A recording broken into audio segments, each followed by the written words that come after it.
नमस्कार, जय हिंद, जय भारत दोस्तों। स्वागत है आप सबका एक बार फिर से आपके अपने चैनल स्काई स्पीक्स पर। तो दोस्तों, आज हम बात करेंगे कि मकर राशि, मकर लगन के जातकों के लिए आने वाला साल यानी कि सन 2022 कैसा रहेगा। आपकी सेहत, आपका स्वास्थ्य, आपकी आर्थिक स्थिति, नौकरी, कारोबार, इन सभी विषयों पर बारी बारी से हम चर्चा करेंगे। मकर लगन, मकर राशि के जातकों के लिए जो फर्स्ट हाफ है यानी साल का जो प्रथम हिस्सा है, प्रथम भाग है, वो बढ़िया रहेगा। और सेकंड हाफ यानी इंटरवल के बाद का जो सेकंड हाफ रहेगा उसमें ट्विस्ट बरकरार रहेंगे। तो यानी मकर राशि का जून से पहले का जो वर्षफल है वो फेवर में रहेगा, लेकिन जून के बाद का जो वर्षफल है उसमें थोड़े से ट्विस्ट आपको जरूर आएंगे। और वो क्यों आएंगे इस पर भी हम बाकायदा विस्तार से चर्चा करेंगे। इसके अलावा यदि आप मुझसे किसी भी प्रकार का दोस्तों निजी ज्योतिषीय परामर्श लेना चाहते हैं, स्क्रीन पर मेरा व्हाट्सएप नंबर दिया गया है। आप इस नंबर पर हमें कंसल्टेशन या फिर परामर्श टाइप करके व्हाट्सएप के माध्यम से टाइप करके लिख भेजिए। आगे की पूरी प्रक्रिया व जानकारी आपको प्रति उत्तर में भेज दी जाएगी। उसके पश्चात आप चाहें तो अपना अपॉइंटमेंट बुक करवा सकते हैं, शुल्क लागू रहेंगे। इसके अलावा दोस्तों हमारी वेबसाइट है www.skyspeaks.in। आप हमारी वेबसाइट के माध्यम से भी परामर्श ले सकते हैं, अपॉइंटमेंट बुक करवा सकते हैं।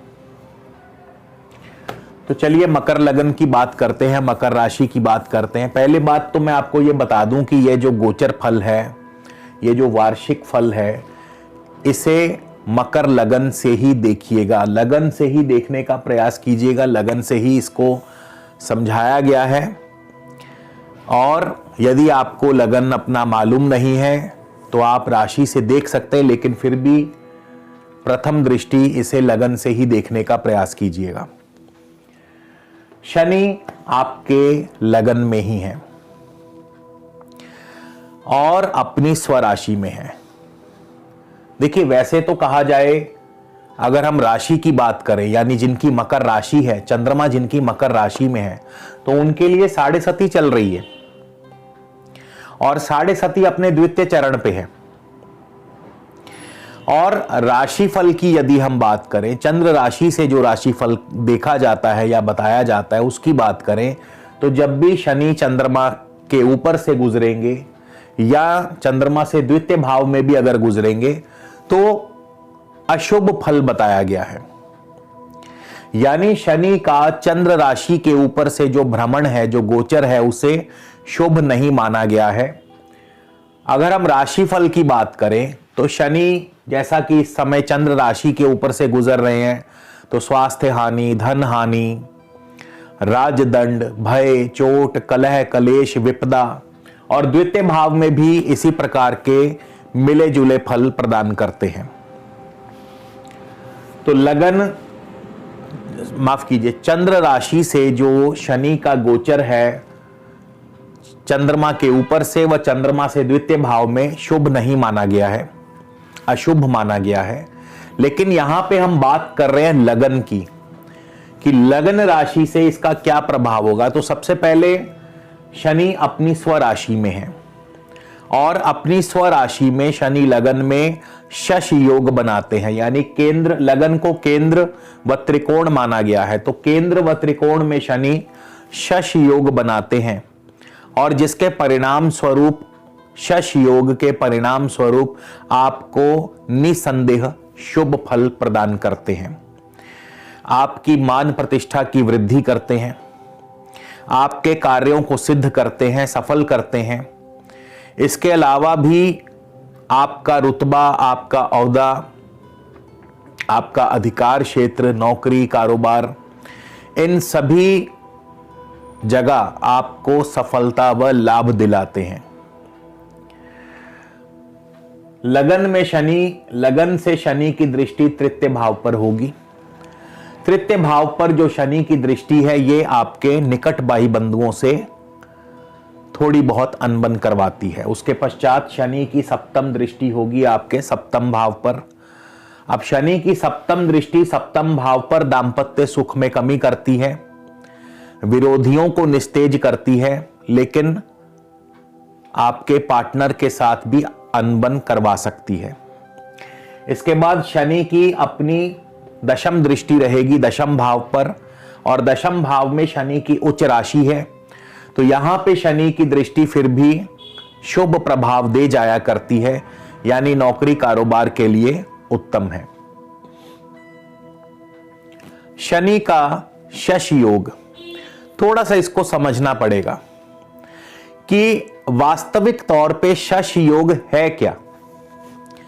इसके लिए हमें प्रैक्टिकल ग्राउंड्स पे बात करनी होगी, क्योंकि जब भी मैं प्रैक्टिकल बात करता हूं तो बहुत से लोगों को पेट में दर्द हो जाता है। मकर लगन, मकर लगन एक ऐसा लगन है या ऐसी राशि है जिसमें शनि के गुण विद्यमान रहते हैं। मकर और कुंभ में जमीन आसमान का अंतर है। मकर लगन की आकृति मगर के समान बताई गई है, मगरमच्छ के समान, और मगरमच्छ का एक गुण है कि यह अपने क्षेत्र में रहता है, पानी के अंदर रहता है और मौका मिलने पर वार करता है, झपटता है,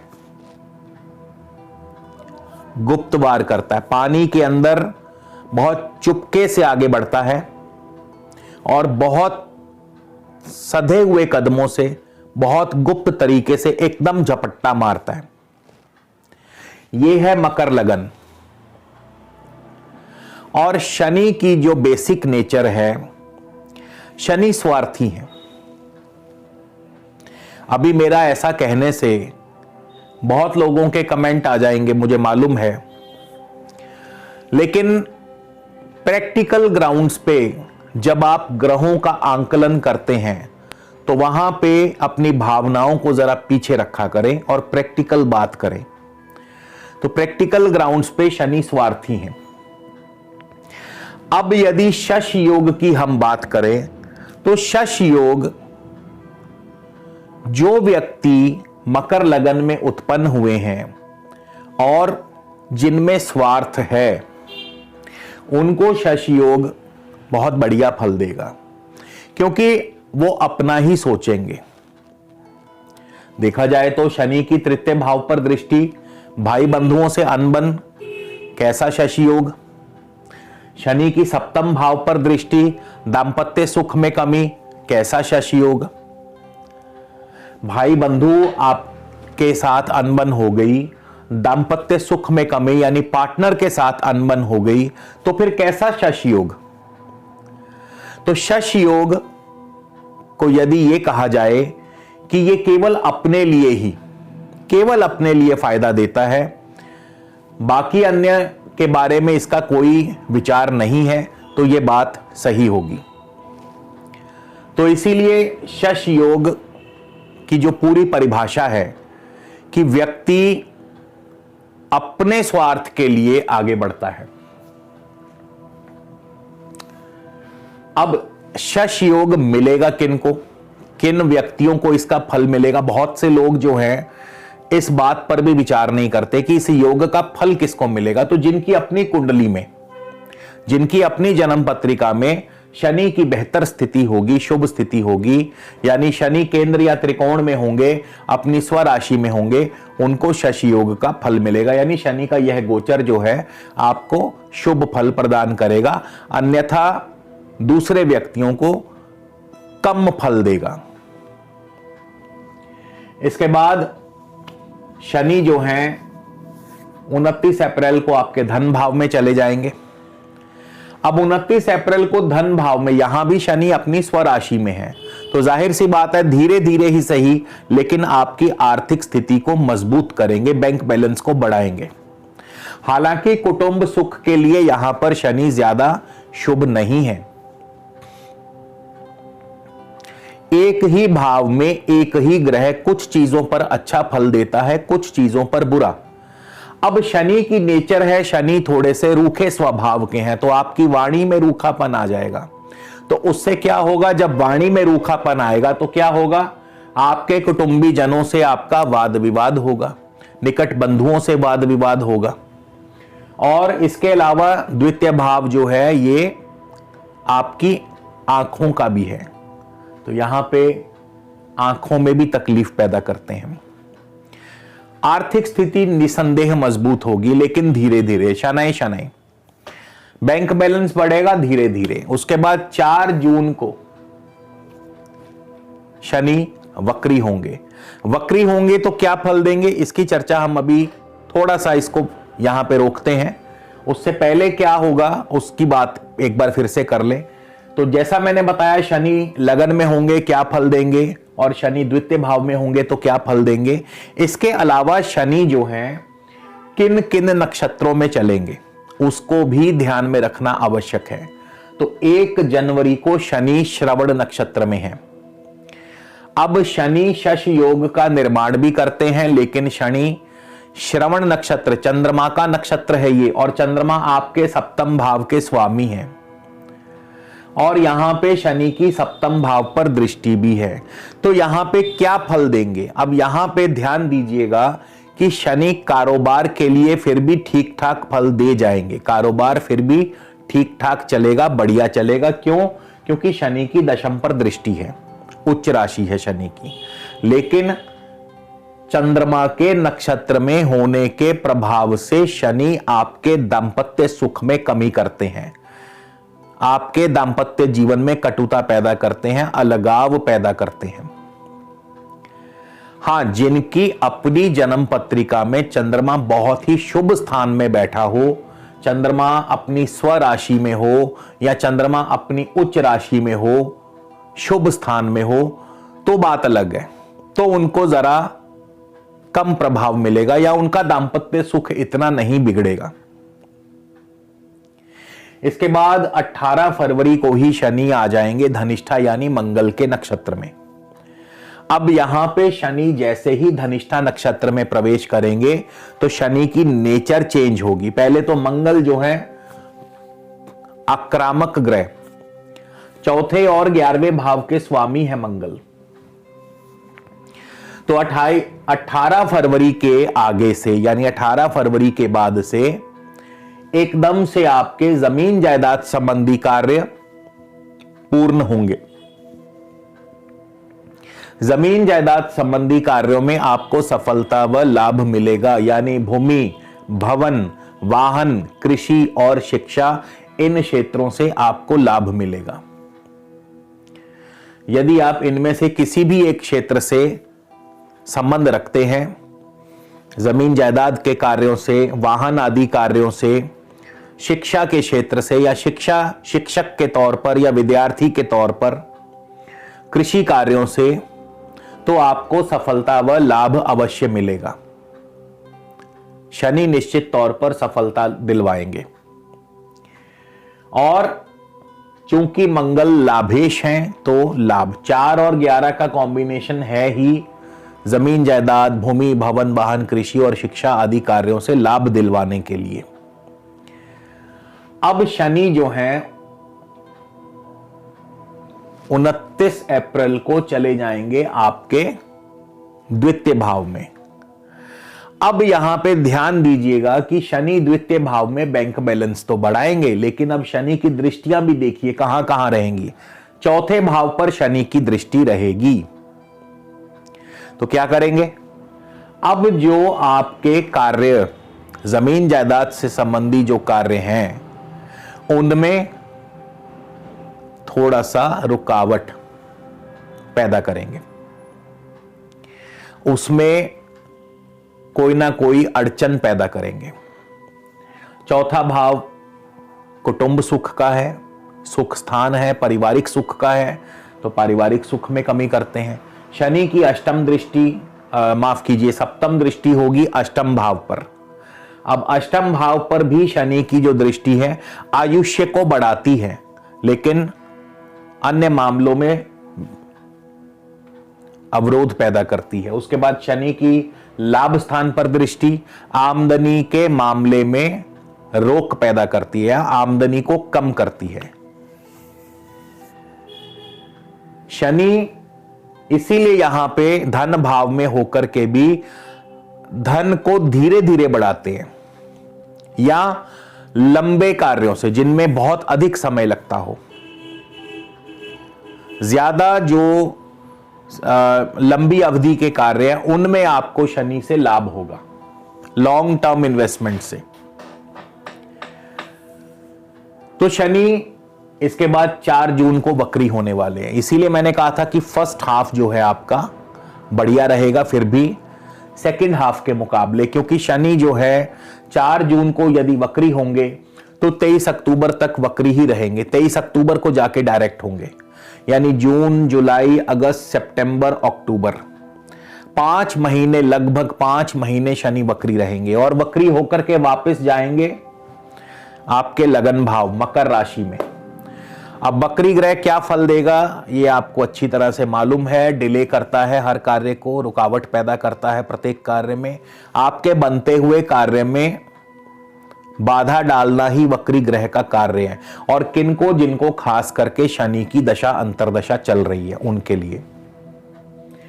और शनि 23 अक्टूबर को मार्गी भी हो जाएंगे निसंदेह, लेकिन उसके बावजूद भी आपके कार्य नहीं बनेंगे। उसका मुख्य कारण यह होगा कि 23 अक्टूबर को शनि मार्गी होंगे, वहीं दूसरी तरफ 30 अक्टूबर को मंगल वक्री हो जाएंगे। तो क्योंकि शनि धनिष्ठा मंगल के नक्षत्र में है, पहले स्वयं शनि वक्री थे। 23 अक्टूबर को जैसे ही शनि मार्गी होंगे तो ठीक 7 दिन बाद 30 अक्टूबर को मंगल वक्री हो जाएंगे और साल के अंत तक मंगल वक्री अवस्था में रहेंगे। तो अब नक्षत्र स्वामी वक्री हो जाए तो जमीन जायदाद से संबंधी जितने भी कार्य हैं उनमें और ज्यादा विलंब पैदा होगा, और ज्यादा रोक पैदा होगी, रुकावट पैदा होगी, बनते हुए कार्यों में रुकावट आएंगी, अड़चने आएंगी। इसीलिए फर्स्ट हाफ जो है फिर भी बढ़िया रहेगा। फर्स्ट हाफ में कई कार्य पूर्ण होंगे, लेकिन जो सेकंड हाफ है 4 जून के बाद से कार्यों में धीरे धीरे विलंब आना शुरू हो जाएगा, रुकावट आनी शुरू हो जाएगी। इसके अलावा बृहस्पति आपके धन भाव में है। अब गोचर राशि वाले राशिफल से गोचर की बात करें तो द्वितीय भाव में बृहस्पति बहुत ही शुभ माने गए हैं, अत्यंत शुभ फल प्रदान करते हैं, धन की स्थिति को और बेहतर बनाते हैं। लेकिन तृतीय भाव में बृहस्पति का शुभ फल नहीं माना गया। ये चंद्र राशि से गोचर की बात कर रहा हूं, लेकिन यदि हम लगन से गोचर की बात करें तो बृहस्पति द्वितीय भाव में भी शुभ फल प्रदान करते हैं, यानी आर्थिक रूप से मजबूती प्रदान करते हैं, बैंक बैलेंस की वृद्धि करते हैं। बृहस्पति की दृष्टि छठे भाव पर नौकरी के लिए अनुकूल है, नौकरी में जो आपको तरक्की पैदा करती है या नौकरी दिलवाती है, लेकिन साथ ही साथ रोग की वृद्धि भी करती है।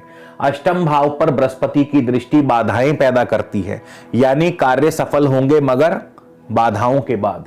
इसके अलावा बृहस्पति की दशम भाव पर दृष्टि नौकरी, कारोबार में तरक्की, प्रमोशन और ज्यादा बिजनेस को बढ़ाने वाली है। बृहस्पति 13 अप्रैल बैसाखी वाले दिन तृतीय भाव में होंगे, अपनी स्वराशि मीन राशि में, पराक्रम भाव में, यानी अपनी राशि में कोई भी ग्रह कभी अशुभ फल नहीं देता है। तो पराक्रम भाव में बृहस्पति के होने से मित्रों का, भाई बंधुओं का सुख सहयोग बना रहेगा।